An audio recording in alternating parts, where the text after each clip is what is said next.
तुमने ये महर्षि दिखाई दे हैं, गुरु ब्राह्मण दिखाई देते हैं, ये मंडलेश्वर, इनका मोतिया बंद हो रहा है, इन्हें अपने सदग्रंथों में लिखी हुई सच्चाई का नहीं पता, और फिर निराकार कहते हैं। अब दिखाते हैं आपको परमात्मा की सारी स्थिति, देखिएगा। ऋग्वेद मंडल नंबर 9, ऋग्वेद मंडल नंबर 9 अब दिखाते हैं, और सूक्त नंबर 86। भगवान साकार है या निराकार है, वो कैसी लीला करता है। ये है ऋग्वेद मंडल नंबर 9, 10 इकट्ठा अनुवाद है। ये है सार्वदेशिक आर्य प्रतिनिधि सभा, महर्षि दयानंद भवन, रामलीला मैदान, नई दिल्ली से ये प्रकाशित है। और ये मुद्रक है Prince offset printer, 1510, Pataudi house, Daryaganj, नई दिल्ली से ये छपा है, छापा खाना इसका ये। अब देखना, ये है ऋग्वेद मंडल नंबर 9 और सूक्त 86 का मंत्र नंबर 26। इसमें लिखा है कि यज्ञ करने वाले यजमानों के लिए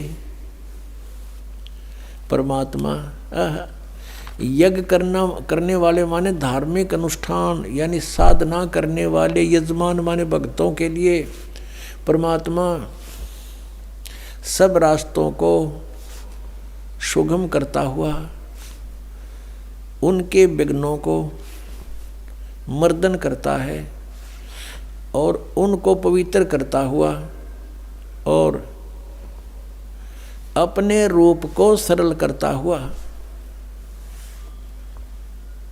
वह कांति में परमात्मा। यह लिखना था कबीर देव, कवि कोई भी सर्वज्ञ नहीं हो सकता जिसको सारा ज्ञान हो। कवि कविता बना सकता है, ये कबीर देव लिखना था यहाँ पर। वो कबीर देव विद्युत के समान यानी आकाशीय बिजली की तरह सेकंड में नीचे आ जावे, क्रीड़ा करता हुआ, ऐसे लीला करता हुआ वर्णीय पुरुष को यानी अच्छी आत्मा को प्राप्त होता है।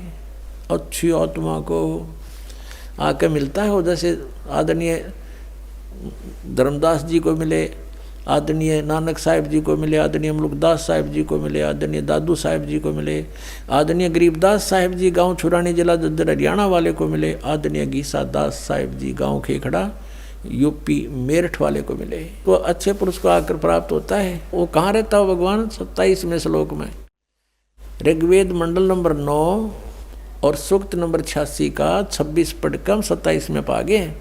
इसमें इन्होंने ये जो निराकार मानते थे भगवान को, और वेद बता रहे हैं वह परमात्मा प्रकाश पुंज को, परमात्मा को, जो परमात्मा ध्युलोक के तीसरे पृष्ठ पर विराजमान है, वहाँ रहता है।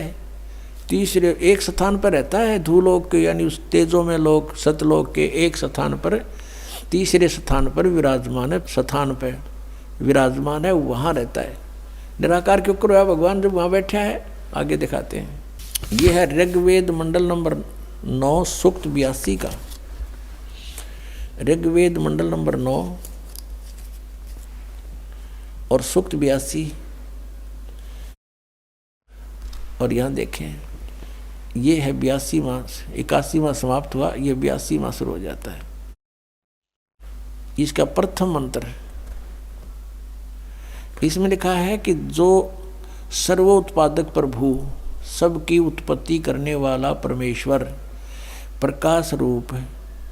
इसका अर्थ है वो तेजो में रूप साकार है, सद्गुणों की वृष्टि करने वाला, पापों का हरण करने वाला, पाप नाश करने वाला, पाप क्षमा करने वाला है। वह राजेव, राजा के समान, राजेव, इसका अर्थ है राजा के समान आगे लिखा है। ये देखना, ये 269 पृष्ठ पे पढ़ रहे हैं। कोई भ्रमत कर देगा कि दूसरा पृष्ठ दिखा दिया होगा। ये 270 दिखाऊंगा। ये देखो 270 यहाँ लिखा है। 82 का पल्ला पढ़ रहे हैं, 82 का 9 के 82 का। राजा के समान दर्शनीय है, वो देखने जोगा है, विजिबल है, वो साकार है, राजा की तरह तो मनुष्य जैसा ही हुआ। और वह पृथ्वी आदि लोक लोकांतरों के चारों ओर शब्दमान हो रहा है। वह वर्णीय पुरुष को, वर्णीय माने अच्छी आत्मा को, श्रेष्ठ पुरुष को जो दृढ़ भक्त है, जो दृढ़ भक्त है उसको पवित्र करता हुआ प्राप्त होता है। जैसे आदरणीय धर्मदास साहिब जी को जो दृढ़ भक्त थे उसके बाद डगमग नहीं हुए, आदरणीय मुलुकदास साहिब जी को, आदरणीय दादूदास साहिब जी को, आदरणीय गरीबदास साहिब जी गांव छुड़ानी जिला जज्जर हरियाणा वाले को, और आदरणीय गीसा दास साहिब जी को गांव खेखड़ा मेरठ यूपी वाले को।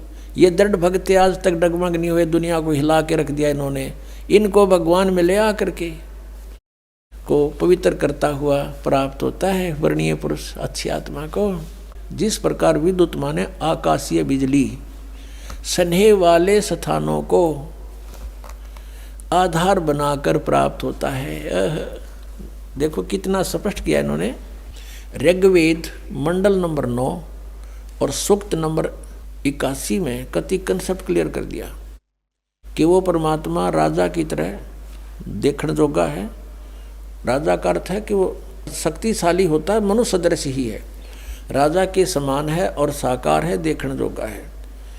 और वो अच्छी आत्मा को वहाँ से चलकर आकर मिलता है ये, और जो दृढ़ भक्त होते हैं उनको मिलता है, अन्य को नहीं। जैसे आकाश की बिजली, आकाशीय बिजली गिरती है वो किसी वस्तु पर गिरती है जहाँ उसका विशेष अट्रैक्शन बनता है। पुराने समय में जब कांसी धातु के बेले थाली हुआ करते प्रांत, और उनको अगर वर्षा के दिनों में कहीं बाहर वो पड़े रह जाते तो हमारे बुजुर्ग दादी माता कहा करते थे कि कांसी के बर्तन पर बिजली गिर जाती है, जब उसका संयोग होता है ऊपर से गिरने का तो वहाँ अवश्य उसी को तुरंत वहीं आकर के अट्रैक्ट होती है, उस कारण उस खिंची आती है, उसी पर गिरती है। उसको उठवाकर अंदर रखवा दिया करते थे।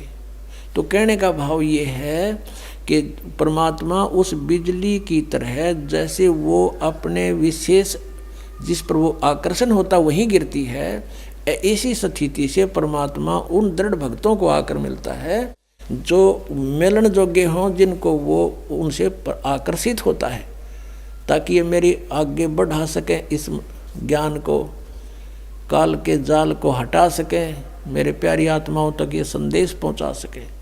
और उनका क्या कर ले, आंखें देखें जब भी ना मानो न भगवान मिल लेगा, उन्हें तो काला मिल लेगा जहाँ ये रह रहे हैं।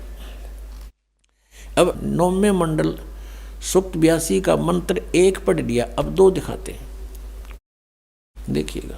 ऋग्वेद मंडल नंबर 9 सूक्त 82 का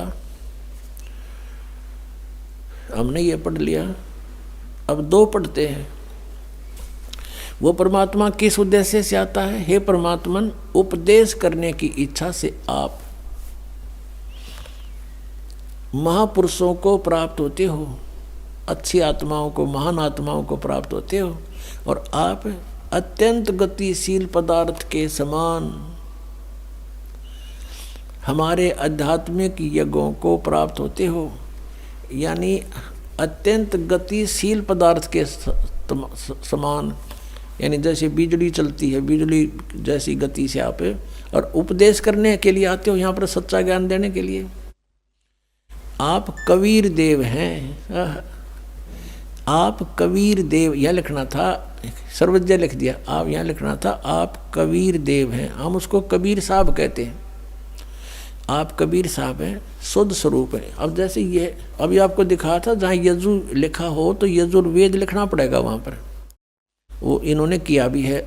महर्षि दानंद ने यजुर्वेद के 36वें अध्याय के प्रथम मंत्र में यजु का अर्थ यजुर्वेद किया है, तो यहाँ लिखना था वो कबीर देव है, वो शुद्ध स्वरूप है। हमारे पापों को हे दूर करके, हे सोम, हे अमर परमात्मा, हमको सुख दे। पुण्यात्मा, वेद पढ़े पर भेद न जाने, ये बात से पुराण 18। वेद पढ़े पर भेद न जाने, गुरु बिन काहू न पाया ज्ञाना, जो थो था बूछड़े मूड किसाना। गुरु बिन वेद पढ़े जो प्राणी, समझे न सार रहे अज्ञानी। ये अज्ञानी रहे इन वेदों को पढ़ा करते और मैं ऋषि को आगे इन कक्का भी नहीं पता था। अब जैसे परमात्मा मनुष्य दृश्य ये सिद्ध होगा, राजा के समान देखने जोगा है, और वहाँ से गति करके आता है, जिन महापुरुषों को मिलता है, जिन महापुरुषों ने मिला उन्होंने बताया कबीर इज गॉड।